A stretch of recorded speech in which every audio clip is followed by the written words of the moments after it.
നിന്റെ സഹോദരനെവിടെ?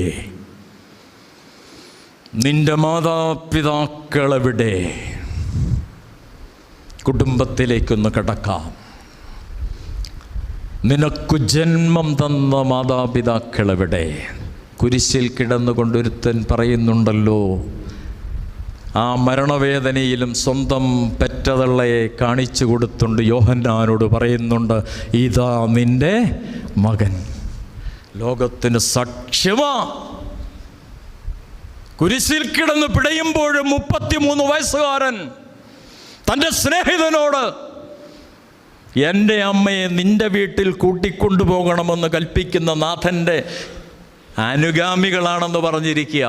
എത്രയോ എത്രയോ വൃദ്ധസദനങ്ങൾ. അവിടെ വല്ലവരുടെ അമ്മയല്ല, എൻ്റെയും നിൻ്റെയും അമ്മ. നിനക്ക് ജന്മം തന്ന